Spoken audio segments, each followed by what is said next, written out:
Salutări din București și bine ați venit pe Încă Ceva. Numele meu este Vlad, iar pentru cei care nu știu acest canal, pe Încă Ceva găsiți discuții aprofundate pe tema Game of Thrones, recenzii la filme și seriale, știri și podcasturi din entertainment și foarte multe altele. După cum bine unii poate nu știți, mâine mergem să vedem împreună Spider-Man No Way Home. Dacă vreți și voi să veniți cu noi, încă mai aveți timp să intrați pe site-ul www.încăceva.ro/shop, intrați la Spider-Man No Way Home și vă cumpărați de acolo câte bilete doriți. Astăzi, dragilor, o să stăm de vorbă cu Tomasz, zis Tomek Baginski. Este unul dintre producătorii seriei The Witcher și de asemenea al filmului The Witcher Nightmare of the Wolf. El este de origine din Polonia și a participat de-a lungul timpului la mai multe producții locale poloneze. Este desenator, animator, ilustrator, iar în seara asta stă de vorbă cu noi pe Încă Ceva. Așa că fără să mai pierdem timpul, haide să vedem ce are de spus.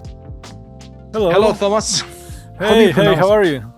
Tomasz or Thomas? How do you pronounce it properly? I think you can say Tomek because I'm usually I'm using this pronunciation when I'm talking with in English because it's easier. Because as you know, you are also from Eastern Europe, so you know that some of our names and some of our words are actually quite complicated. And Tomasz is SZ in Polish. So when you say it to people who are abroad, who are outside, they can't understand it. It takes a lot of time to explain what it's really there, like Tomasz. I knew a guy who his name was Andrzej, I think, right? Andrzej. And also our author is Andrzej because he's and he would present himself as Andreas just because he just couldn't stand the going through it every single time. I'm like, no, it's Andreas. It's fine. Don't worry about it. It's okay.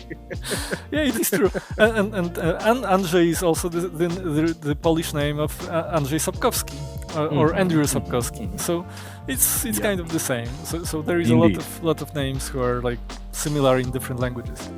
It is. Well, anyway, Monica, can we start or? Yeah, of course. Let's start. Because I didn't know. I was waiting for her to tell me. So I have 3 questions for you, and take your time to answer them whichever way you want, even if you answer only 2 of them. Okay. The first question is, being that you're Polish and we are European and we work usually, European film is a bit different from American films. Oh yeah. But you can see the difference from season 1 to season 2 of The Witcher. You can see that season 1 was, I don't want to say lower budget, but it was lower budget, And you can see the season 2 looks so much more polished, pun intended, but it's actually, it's so well done. It's much more, I would say, it's much more Hollywood-like, if you want, air quotes, So how does it feel to go from the making European films, making European productions, and then working with Netflix and going into this really, really polished product, it will be a long answer because it has a lot of angles and a lot of areas to address. I'm glad. First of all, I'm glad that you see it because we spent a lot of time trying to make the second season look better, feel better, be more like thought out and more polished and on every possible level, not only on the level of the visuals but also on the level of story, of the character development and all the other elements of it. So we spent a lot of time doing this, and majority of this work started already on the season 1. So it's not like season 1 didn't had the same amount of focus. It had, but majority of the team had to learn what Witcher is. And majority of the team, we met there. We basically spent like a couple of weeks together, and we had to start working on the show because the timings of the film productions are very crazy, very harsh, and we had to start working like straight on. knowing that the majority of the team don't even know what Witcher is at that time. So a lot of my time on season 1 was kind of explaining and saying to the people what this thing really is, that it's not Game of Thrones, it's not Conan, it's something very, very different. It has very special tone. It should have like a very special approach to visuals, and also it was our constant discussions with Lauren, with directors, with the whole creative team, with Henry, how to be closer to the books, how to make this story even more interesting. And let's be honest, a big part of the work on the first season was kind of like testing different directions and looking for solutions, because this thing is new. There is not many reference in the world of other TV shows which are close to our show. Actually, only now, like in 2021, there are things which start to appear, which actually mix drama and horror and humor in a similar way. But back in 2018, and when we were shooting, it was totally fresh approach. It was like something which mixes genres, mixes approaches. It's not like a clean fantasy show where everything is decided from the get-go. We had to discover it. I have to say, I actually loved the horror, the horror vibes occasionally. You know, like you can feel it's. You know, it's like Spider-Man 2 when Sam Raimi put that small horror film with Doc Ock. It's just like that. You look at the Witcher and go like, huh, this is very horror. You know, it feels. I mean, if you can say one thing about Witcher in general is that, and you understand it, I think, better than anyone else, because the history of Eastern Europe is kind of crazy and really messed up, and we learned to look for humor in the darkest of times and darkest of situations, and it's it's a big part of our DNA. So for us, it's completely normal to mix horror and thriller and drama with like completely juvenile, crazy type of humor, and it's also a big part of Andrew Sapkowski books, because he wrote those books that way, that the humor is there all the time. Actually, when you mentioned it, and I never actually put it like this in my mind, but yes, the second season, just because of the huge amount of aerial shots, establishing shots for different cities, different areas, all of that, it actually gave me a lot more grounded, effect in terms of, is this a lived-in world, and does it resemble the books? Because the first season, if it lacked something, it lacked this establishing shots. The it lacked many more. Let's be honest. But at the same time, we did what was possible at that time, and we also felt and knew that we need this breadth, we need this epic scale, world building, and we need a little bit more world building to really invite people into this world and make them love it. So I'm glad you see it, and I'm glad that it's visible on screen. Yeah, it is. It is. Trust me, it is. It looks a lot better than the first one. Thank you. The second one is what is the proudest thing you've done in the second season? What is the proudest scene? Maybe I haven't seen it yet. I don't know if I've seen it. I've only seen the first 6 episodes. So what is the proudest scene you've got in the entirety of the show until now? Oh man, that's so difficult, because there is so many great scenes there. Yeah, but there's one where everybody went like, yes, So maybe I will be not that specific, because I think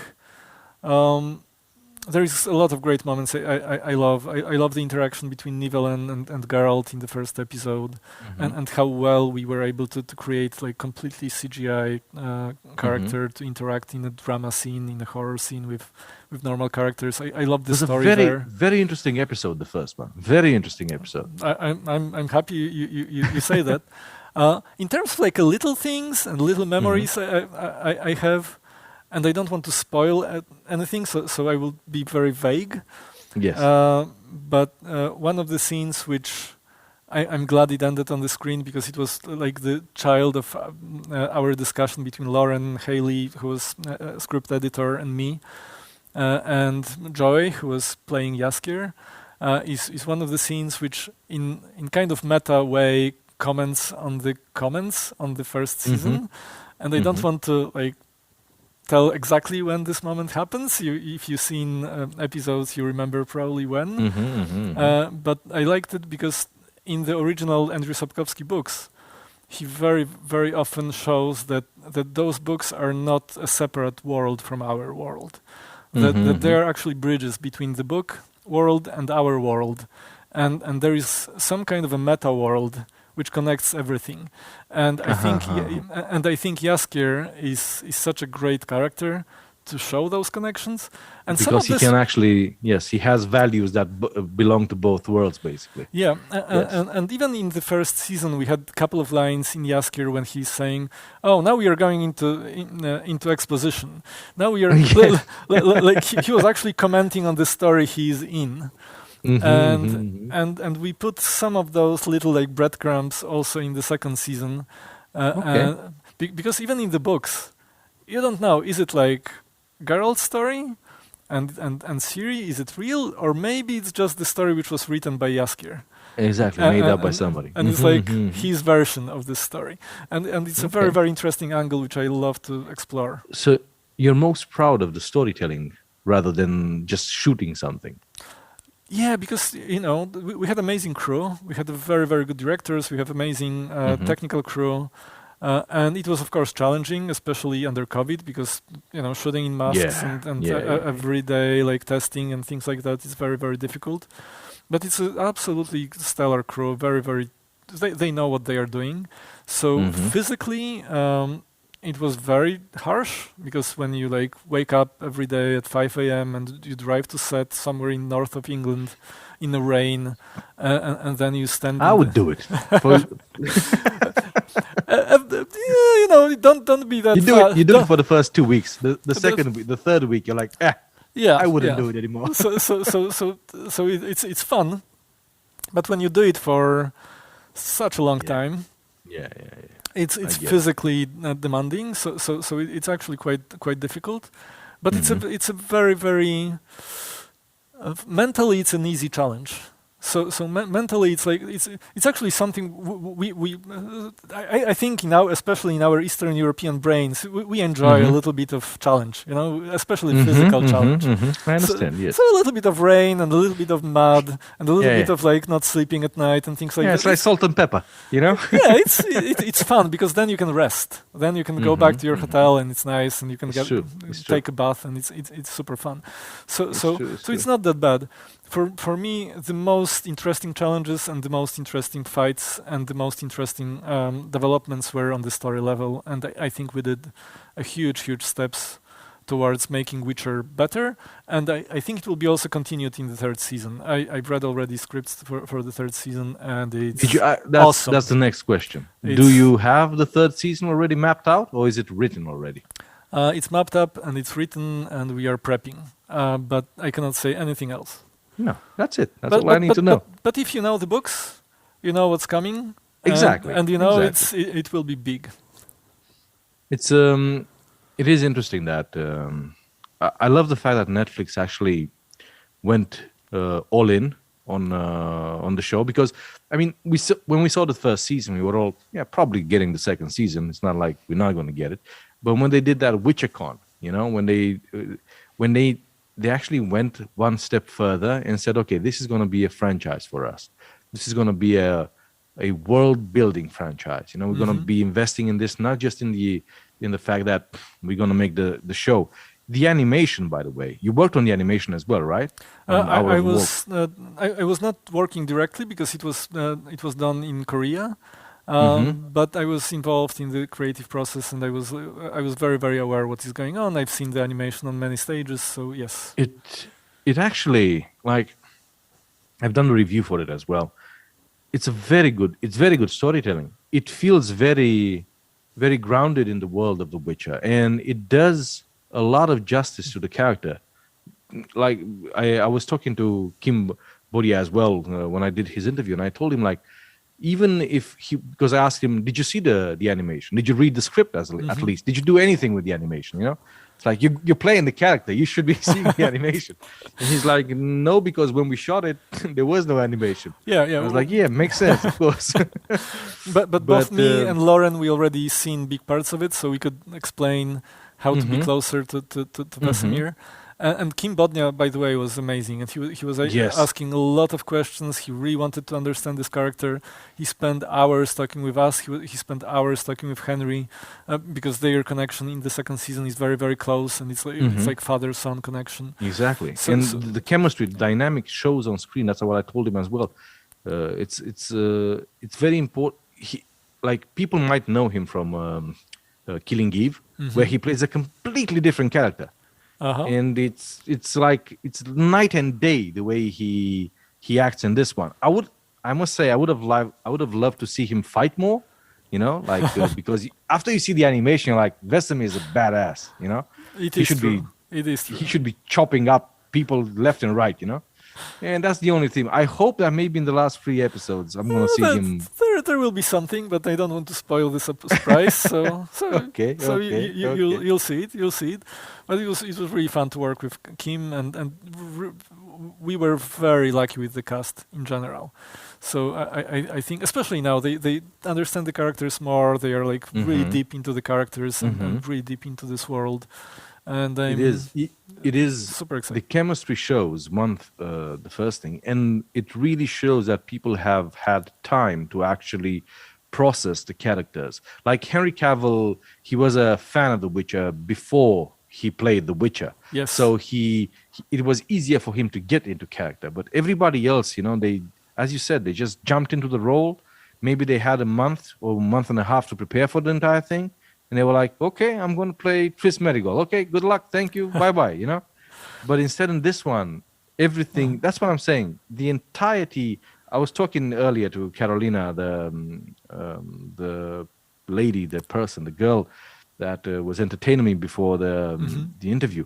And I told her the difference between season 1 and season 2 here is usually what you see between season 1 and season 3 or season 4 even, which is a very big leap, not only in quality of production, because, I wasn't expecting it to be this big of a quality jump. I was expecting it to be halfway, better, but not this better, basically. And instead I was completely surprised. Like, everything that is Kaya Morton, it's like everything looks so polished. Like, again, so kudos for that. Like, congratulations to everybody, because I think everybody worked their asses off to get this done, basically. We did, and thank you. It's very, very nice to hear that.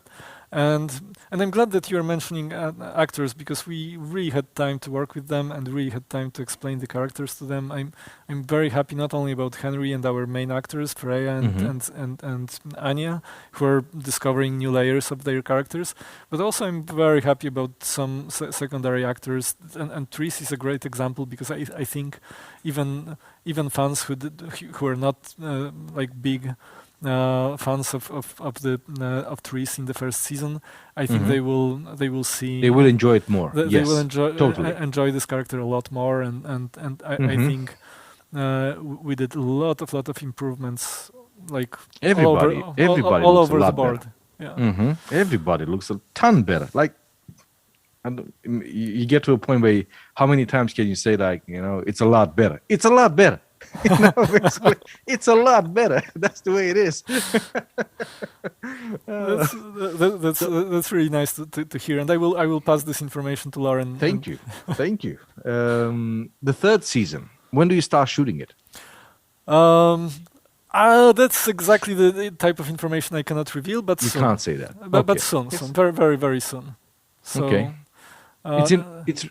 Can you tell me how, in terms of scale, how much of a different budget did you have from season 1 to season 3? I don't want to know the number. I want to know times 2, times 3, times 4. I will surprise you, because it's not that big of a difference. No, really? It's really about focus, about spending money where it's needed, It's about better planning. It's about like all those things which we have really amazing producers, like financial producers on the show, who are taking care of these things. So I don't want to tell you exactly. Of course, there are bumps. There is always like every season is always a bigger. The budget is usually slightly bigger, but it's not like a crazy difference. It's really about focus. It's really about prep. It's really about the fact that majority of the people who are working on the second season either had experience from the first season and they knew exactly what to do, or when we were bringing new people, we were spending a lot of time working with them and trying to explain to them how this world looks like. And I think that's the major factor which helped the quality of this show.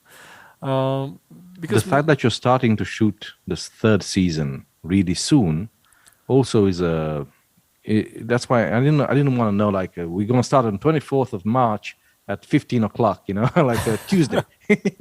Like, what I care about is that the production has time to develop, because what we see a lot of times is that everybody's trying to just do the enough, like this is enough. We can do, this is enough. We don't need to do more than this. But when you have time to actually see the cut, see the first episode 15 times, maybe 100 times, instead of, we just finished, we need to send it off. And that's why I think that you probably had a lot more time to shoot the second season as well. You had more time to work with everybody as well, as you said. Mostly, but some of this was coming from COVID, because it's slower when you shoot under COVID. Yeah, but in your case, you did a good job, Thank you. And also talking about third season, we actually started to work on the third season and story for the third season already in, I think, May of last year. So you're basically working. Are you working like full time on this now? Like, is it taking everything from you? When we are in like close pre-production and production, yes. But when we are in post-production, I usually do something else. So in my case, I went to Hungary and I shot a live-action adaptation of Knights of the Zodiac, which was like a popular anime in the 80s.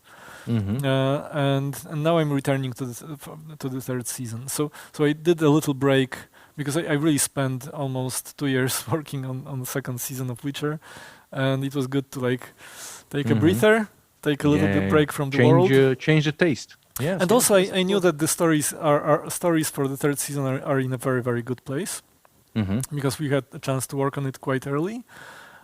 So I could do something else on the side, and now I'm coming back for the second season. How many seasons are we expecting? Like, as many as people will. As long. The question is, how many seasons are you planning for? So as long as people will be watching it and enjoying this, we will be doing Witcher. So that's the answer. I cannot tell any closer answer and any more precise answer. Okay. Cool. Last question then for you, Tomasz. Tomasz, actually. One more question. Tomek, maybe. Tomek. I'll call it Tomek then. Yes. What are the chances that on the next season we can come and do interviews with the actors on place during the shoot? Is there a chance for that? What do I need to do for that? I really hope so, because it's always planned. During the first season, we had like normal interviews with the journalists from all over the world. Yeah, but not during the press junket. I would like to. Not only during press junket. We actually had visits on set. We also had the visit of Andrew Sapkowski on set. Really? Yeah. We had a lot of visitors during the first season. What does he think about it? I'm really curious. I mean, he's probably proud, but. Oh, he's very happy that his books are selling better. So, I think this is the thing I can say. In terms of our ideas, he gives us a lot of freedom, and this is his approach to adaptations. That he always say that that he's giving his stories to other creators, and he doesn't want to block other creators and limit their creativity. But obviously, some things he likes, some things he maybe doesn't like that much. But at the same time, he's very honest with giving us freedom. And good. That's very good. I really love this guy. He's absolutely amazing, and he's the real father of Witcher. Without Andrew Sapkowski, of course, nothing would be possible. Nothing would be possible. Tomek, thank you very, very much for your time. I know I kept you far longer than we should have, but I hope you enjoyed the interview as well. I enjoyed it a lot. I'm saying hi to all the fans out there, and hope to see you on set sometime next year. I really hope so. Maybe I really hope so. If we manage to make that happen, I'll come on my own expenses. Trust me.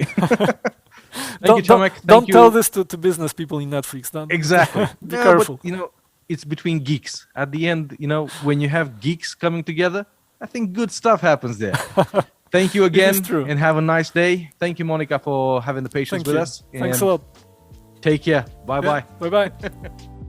Așadar, sper că v-a plăcut discuția de astăzi, sperăm să mai veniți pe la noi, sperăm că în viitor o să ajungem și noi pe platourile The Witcher. Voi nu uitați să dați subscribe, să ne urmăriți pe Facebook și pe Instagram, ne găsiți și pe Spotify și pe SoundCloud cu podcasturile noastre. Până data viitoare, nu-mi rămâne decât să vă urez vizionare plăcută, numai de bine, baftă!